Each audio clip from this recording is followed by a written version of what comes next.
but atrocities that are being committed not only in Africa, but in Europe and everywhere you look today.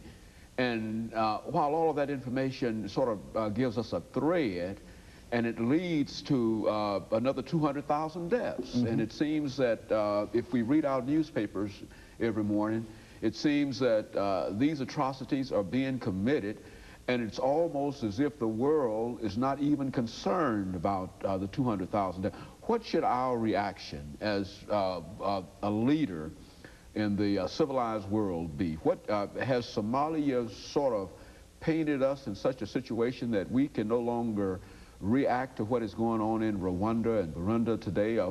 Has the UN any responsibilities, or is there any responsibilities, or we simply sit around and watch people die? I mean, what's the situation on that?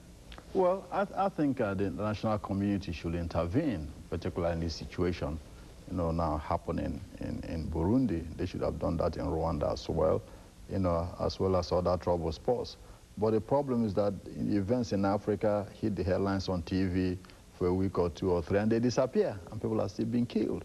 If those things happen in Europe, they will stay on TV all day long, all year long. If it happens in the West Bank and Gaza, it will stay on TV all year long. Events in Africa are just used, you know, to sell TV time here once in a while, and as soon as you don't hear about it again, it goes. The same thing happening in Rwanda is happening in Sudan, even more. I mean, thousands have been slaughtered in Sudan every day, more than in Bosnia. People, you know, 200,000, according to the figures in Bosnia, in the last 2 years. Okay, in Rwanda, it's just about 3 weeks, 200,000. In Angola, the same thing. You see Angola in the picture once it disappears, and thousands have been slaughtered every year. So that's one of the problems, you know, because of the end of the Cold War. You know, Africa has been marginalized politically. It's no more such an important place.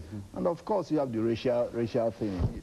A few days ago, I know the UN and also the UN Secretary General came out and said, well, you know, we need to find those Hutu leaders who are responsible for this genocide, you know, and try them for crimes against humanity.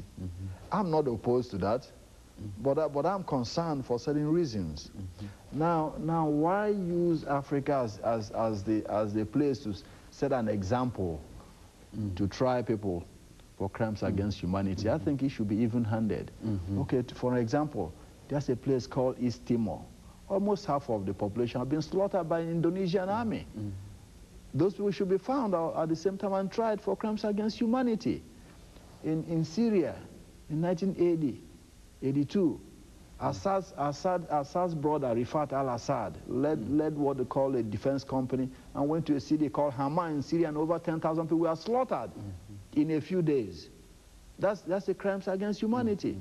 The Lebanese forces who carried out the massacres in Sabra and Shetila in Lebanon, that's a crime against humanity. You know, those happening in Bosnia now, they've talked about it, and the UN haven't done anything about it. So if there has to be a crime against humanity, it should be overall, not to use little Rwanda as an example. Now, if the Hutu leaders who are responsible, you know, for these atrocities in Rwanda have to be brought to book, also those Tutsi leaders in Burundi who are responsible for over 500,000, you know, Hutus dying in 72 should be brought to trial. You know, there are other places. So let's have, you know, a world trial of, you know, crimes against humanity, not singular one country alone that is small and helpless and get their leaders and try them as an example. No, it's not because you can get them easily and leave those you can catch easily. Why should Rifat Assad in Syria be free? And General Mladic and Slobodan Milosevic and Radovan Karadzic in Bosnia be free? Or Suharto in Indonesia? And you want to chase Hutu leaders as an example? No, I'm opposed against that kind of style. I'm in support of a human, you know, war crimes trial, but they should get all these people together. So all those that are guilty and those that are committing these crimes. Precisely. So we start with a clean slate to show an example that anywhere in the world, you start killing people just to kill, not for political reasons or even, you know, civil war, just to kill. That's what, then it's a crime against humanity. But you can't just pick Rwanda and try Hutus alone. It will happen somewhere else. What do you do? You know. There ought to be a clear picture in terms of getting in